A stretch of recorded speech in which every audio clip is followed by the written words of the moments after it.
Times political leaders send directives to the state television that ayats that say a certain thing should not be used and ayats that say a certain thing should be used.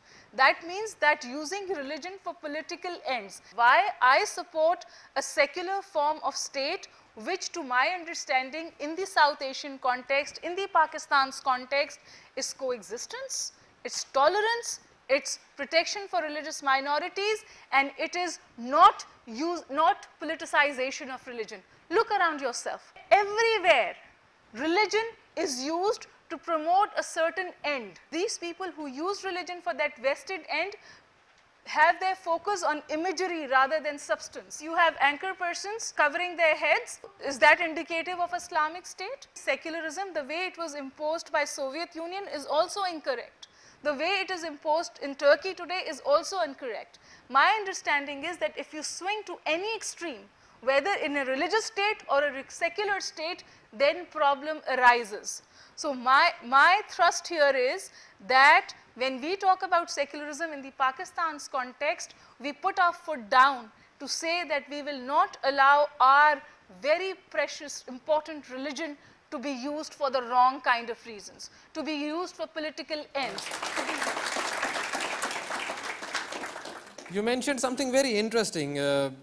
You said that the mosque allies with the corrupt politicians and becomes corrupt itself. You were saying that. I said something different, yes. What was that?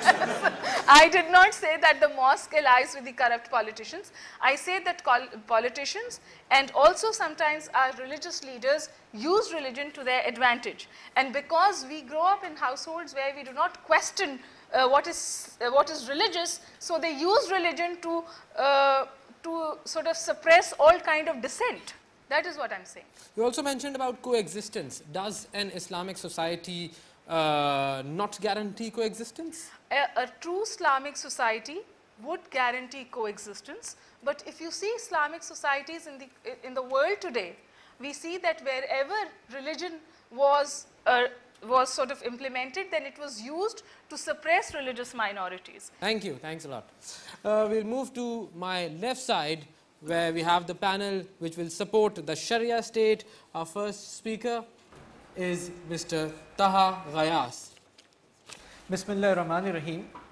Since the humanity has been mature enough to devise for itself political, social and economic systems, it has been in three major problems: the balance of power between the males and females, the just system of the distribution of wealth, and the balance of power between the state and the individuals. And for itself, to solve these problems, humanity has come up with some systems, namely communism and capitalism. After USSR's destruction in the late 80s, communism has been nowhere in the world today. Capitalism, though it claims that it has triumphed all over the world, but there are more than 2 billion people in the world who do not have the basic necessities of life. In the report, 1996 report of US Department of Justice, every 2 minutes there is a woman who is raped somewhere in America or has been made a victim of sexual assault.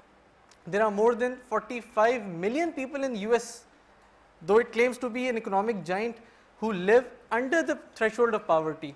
Tens and thousands of people have been killed in the name of so-called war against terrorism. So these are some of the gifts of the humanity. The problem is when humans try to make systems for themselves, because it is only the creator who can devise a solution for its creation, and the creator, as most of us agree upon, that is Allah subhanahu wa ta'ala, and Allah has given us a divine law in the shape of Quran, and it is mentioned no less than 3 places in the Holy Quran: in Surah Al-An'am, Surah number 6, ayat number 57, in Surah Yusuf, Surah number 12, ayat number 40, and in Surah Yusuf, Surah number 12, ayat number 67, inil hukmu illa lillah, that Allah alone has the ability, Allah alone has the judgment to give orders.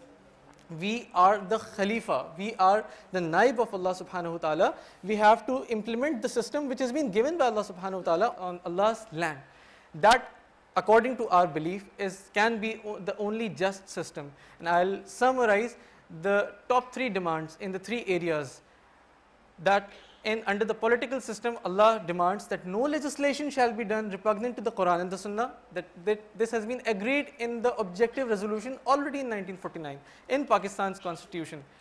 And under the economic system, Quran demands in Surah Al-Baqarah, Surah number 2, ayat number 278, that, O believers, fear Allah and give up the interest.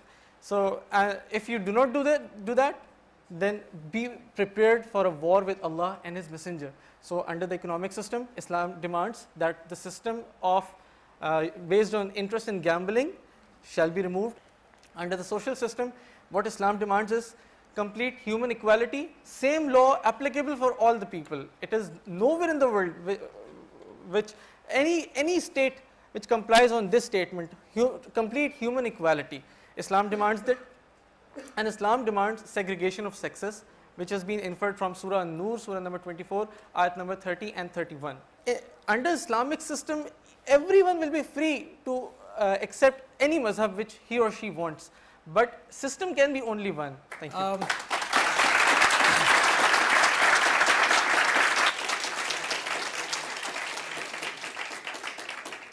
You mentioned about the financial system. And you said that we are living in a time of an economic system which is based on interest. Are the religious scholars of today intelligent enough to devise an economic system without usury, without riba?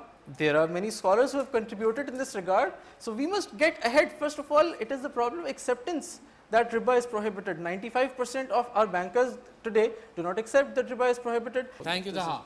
At this moment, we will be taking a very short break. When we come back after the break, we will continue with the debate.